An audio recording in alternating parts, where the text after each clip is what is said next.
Frères et sœurs, exhortons-nous au nom de Jésus-Christ. Seigneur Jésus-Christ, nous t'invitons au milieu de nous. Viens nous exhorter par la puissance de ta parole au nom de Jésus-Christ. Amen. Exhortons nos frères et sœurs sur les choses qui nous souillent. Beaucoup de gens respectent les traditions. Ils font des choses de la tradition, ils respectent la tradition, pensant que cela les sanctifie. Et mon frère, je vais te dire que les choses de la tradition ne peuvent jamais te sanctifier et te purifier. Nous allons voir le cas ici des pharisiens qui avaient pour tradition se laver les mains avant de manger, laver les coupes. C'est des trucs et des traditions qui ne sont que faites pour le visuel. Se laver les mains n'est pas une mauvaise chose. Mais si tu as une conviction de la foi, tu peux manger sans te laver les mains. La Bible déclare pour les chrétiens, déjà les chrétiens ne croient pas à la tradition. La Bible déclare que tout est sanctifié par la parole et par la prière. C'est pour ça que les disciples de Jésus-Christ ne respectaient pas la tradition des pharisiens. Eux, quand ils avaient à manger, ils remerciaient Dieu, ils sanctifiaient par la prière et par la parole, et ils mangeaient. Et ça étonnait les pharisiens qui sont venus se plaindre au Seigneur Jésus-Christ. Alors, Marc chapitre 7, verset 5. Alors les pharisiens et les spécialistes de la loi lui demandaient: pourquoi tes disciples ne suivent-ils pas la tradition des anciens, mais prennent-ils au contraire leur repas avec des mains non lavées? Le Seigneur leur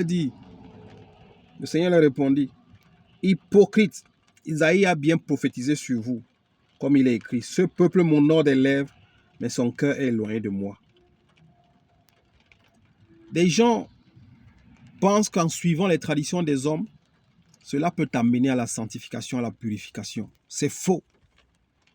Hypocrite, c'est de l'hypocrisie.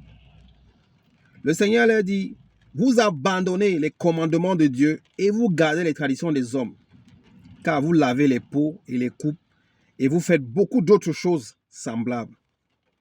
Il est dit encore: vous rejetez très bien le commandement de Dieu pour garder votre tradition.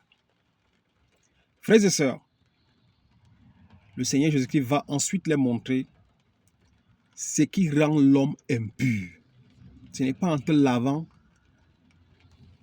oh, comme j'ai péché, je vais aller me laver, comme ça je serai pur. Non. J'ai péché, je vais aller laver mes mains, je vais me purifier avec mes mains. Non. Ce n'est pas ça qui rend l'homme impur. Le Seigneur Jésus-Christ dit: ce n'est pas parce que tu as mangé, tu t'es lavé les mains, que tes mains sont pures. Car ce qui va dans le ventre de l'homme va dans l'estomac et ça ressort. Ce que tu manges, ça va dans ton ventre et ça ressort. Il va les montrer ici ce qui rend l'homme impur. Ensuite, Jésus appela la foule au 14, toute la foule, et lui dit: écoutez-moi et comprenez. Il n'y a rien d'extérieur à l'homme qui puisse le rendre impur en pénétrant en lui. Mais ce qui sort de l'homme qui le rend impur. Si quelqu'un a des oreilles pour entendre, qu'il entende. Il n'y a rien d'extérieur qui rentre dans l'homme et le rend impur. Mais c'est ce qui sort de l'homme qui le rend impur. Tu peux être sale de l'extérieur. Les mains sales, le corps sale. Cela ne va pas faire de toi un homme impur. Mais ce qui sort de toi, mon frère, a une puissance, a une valeur. C'est pour ça la parole de Dieu dit: celui qui parle beaucoup ne manque pas de péché, parce que cela sort de toi. La parole de Dieu dit encore: bénissez et ne maudissez pas, parce que cela sort de toi. Quand tu bénis, tu appelles la bénédiction en toi. Quand tu fais le bien qui vient de toi, de ton intérieur, tu appelles le bien. Quand tu donnes de l'amour, tu reçois l'amour. Ce que vient de ton intérieur, c'est ça qui est ton avenir, ton devenir. En fait, tu es en train d'appeler les choses qui n'existent pas à l'existence en les mettant en pratique. Les disciples même n'ont pas compris. Et quand ils arrivent à la maison, ils demandent à Jésus: explique-nous voir cette parabole que tu viens de dire aux pharisiens. Nous voulons comprendre, parce que nous aussi, nous n'avions pas compris. Au 18 ici, il leur dit: vous aussi, vous êtes donc sans intelligence. Ne comprenez-vous pas que rien de ce qui de l'extérieur entre dans l'homme ne peut le rendre impur? En effet, cela n'entre pas dans son cœur.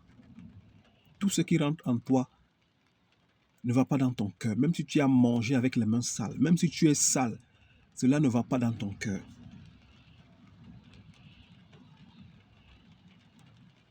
C'est ce qui sort de l'homme qui le rend impur.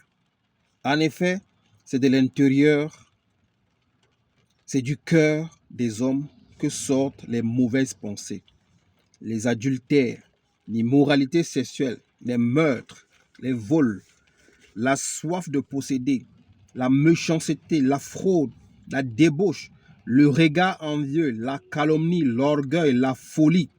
Toutes ces choses mauvaises sortent du dedans et rendent l'homme impur. Le Seigneur Jésus-Christ l'a dit à ses disciples, ce n'est pas ce que tu manges qui sort de l'extérieur qui va te rendre impur. Ce n'est pas parce que tu ne t'es pas lavé que tu vas être impur. Ce n'est pas parce que tu n'as pas lavé tes mains que tu vas être impur. Parce que cela ne va pas dans ton cœur. Mais ce qui sort de ton cœur, l'impudicité, l'adultère, la fornication, les mauvaises pensées, les meurtres, la masturbation, le vol, l'envie, l'orgueil, l'hypocrisie, la jalousie, la médisance, les grieurs, la méchanceté, les colères, l'ivrognerie, la gloutonnerie, tout ça vient de ton cœur. C'est des pensées de ton cœur que cela se manifeste extérieurement. Et voilà les choses qui rendent les hommes impurs. Frères et sœurs, les mauvaises pensées viennent du cœur. La méchanceté vient du cœur. La Bible déclare que nous maudissons les êtres que Dieu a créés par la bouche. Frères, les malédictions, les mauvaises pensées, les calomnies, les médisances que tu sors de ta bouche contre ton frère et de ta sœur, voilà les choses qui te rendent impur. Quand tu es envieux, tu es méchant, tu es mauvais, tu es aigri, les choses-là te rendent impur. Voilà des aspects qui apportent des blocages dans la vie des enfants de Dieu. Tu vois quelqu'un, tu as de la haine qui vient de ton cœur. Voilà des choses qui te rendent impur. Frères et sœurs, ce que tu donnes aux gens, c'est ce que tu vas recevoir. Tu ne peux pas sortir de toi l'amertume et tu attends la douceur.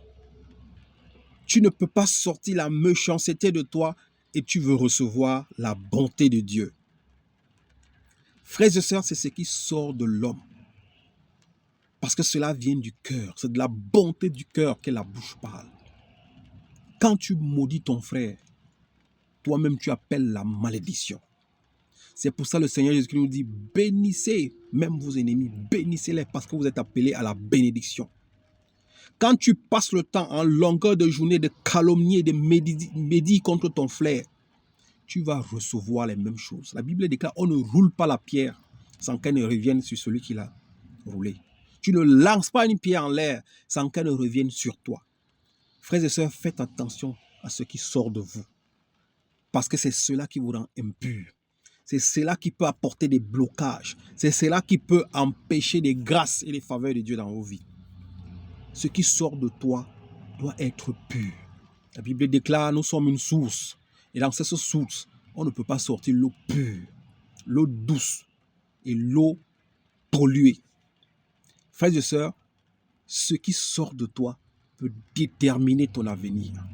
Ce qui sort de toi peut déterminer ton devenir. Ce que tu donnes, c'est ce que tu reçois. L'homme récoltera ce qu'il aura sémé. Faites attention à ce qui sort de vos bouches. Faites attention aux médisances, aux calomnies, aux papatos, aux congossa, à toutes ces choses impures. C'est des choses, quand tu les fais, elles sont comme des friandises. Tu sens bien, quand tu mal parles de ton frère, tu médis contre ta sœur, tu te sens bien. Ah, je me suis soulagé. En tout cas, j'ai dit ce qui était sous mon cœur. Mais fais attention. Parce que si son frère, ta sœur, est quelqu'un qui est en train de se confier, se sentir devant son Dieu, mon frère, tu vas recevoir tout cela sans le savoir. Que Dieu nous bénisse et qu'il nous donne la sagesse de sortir toujours des paroles de grâce dans nos vies. des paroles d'encouragement, des paroles de sagesse, des paroles d'édification. Que nos bouches soient des sources de bénédiction. Mais ça, tout cela vient de nos cœurs. Sanctifions nos cœurs, purifions nos cœurs.